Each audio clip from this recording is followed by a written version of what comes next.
মুস্তাফিজকে আসলে আপনি কত নম্বরে রাখবেন? এনি সিচুয়েশন হোক, এনি কন্ডিশন হোক, টি-20-র জন্য ও টপ। আমার যে সাইডটা টি-20 সাইডে যে কেউ খুব ভালো ক্রিকেট বুঝে, আমি বলবো একমাত্র ফিজ। ও যে অ্যাচিভমেন্ট করছে এটাই যদি কন্টিনিউ করতে থাকে অলমোস্ট অনেক দূর আগায় যাবে। সো ও যা করতেছে করতে যাক।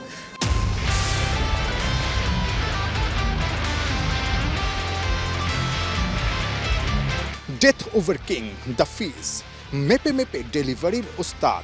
ইন্টারন্যাশনাল টি-20তে ডেথ ওভারে ব্যাটারদের আতঙ্কের নাম।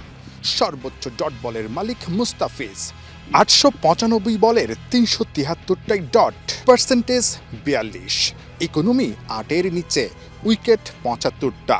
এমনি কি আর টি-20 ক্যাপ্টেন ফিজকে বর্তমান দলের সবচেয়ে মেধাবী ভাবেন? লিটন দাসের কাছে মানে ন্যাশনাল টিমের সবচাইতে মেধাবী ক্রিকেটার কাকে মনে হয়, যদি মানে আলাদা করে বলতে বলি যারা এখন খেলছে এই মুহূর্তে? আমার যে সাইডটা টি-20 সাইডে যে কেউ খুব ভালো ক্রিকেট বুঝে, আমি বলবো একমাত্র ফিজ, যে কিনা সে নিজের গেমটাও বুঝে।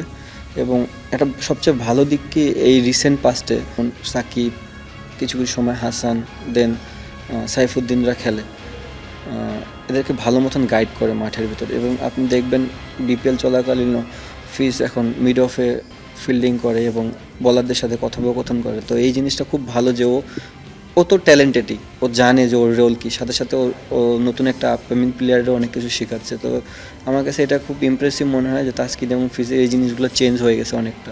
তা ফিজ যদি দেখেন সোফার এখন পর্যন্ত টি-20তে সর্বোচ্চ উইকেট শিকারী, এবং আপনি ডেথ ওভারে তাকে যেভাবে আসলে বোলিং করাতে চান করাতে পারছেন, যে কোনো জায়গায় তাকে আসলে ইউজ করতে পারছেন। সোফার গত বছরও তিনি বেশ ভালো করেছেন, ইকোনমি অনেক কম ছিল।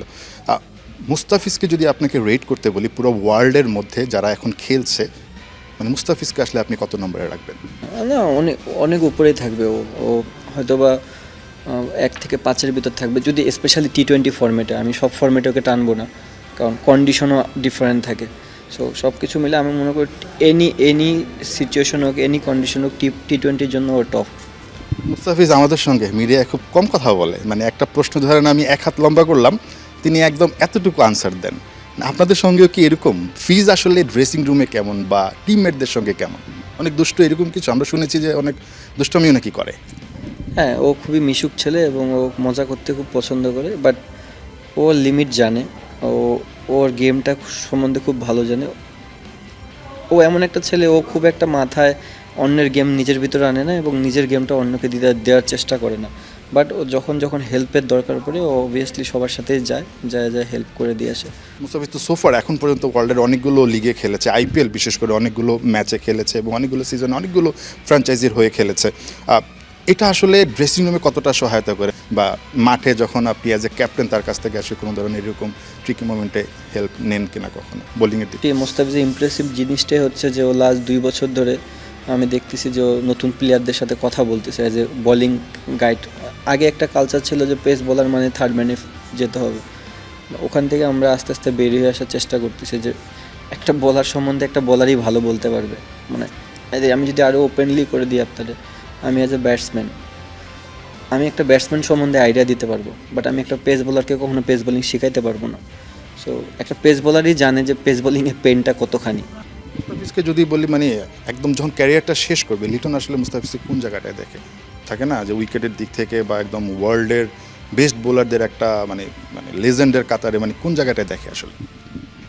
ও যে অ্যাচিভমেন্ট করছে এটাই যদি কন্টিনিউ করতে থাকে অলমোস্ট অনেক দূর আগায় যাবে। সো ও যা করতেছে করতে যাক।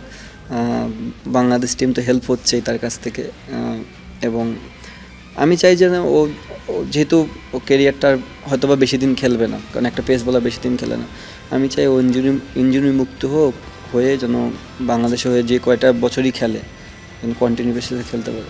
9,20,00,000 রুপিতে বিক্রি হয়েও আইপিএল খেলা হচ্ছে না, তাতে ফিজের থোড়াই কেয়ার। তার আইপিএল না খেলতে পারা ইস্যুতে বাংলাদেশ ভারত দুই দেশ উত্তাল।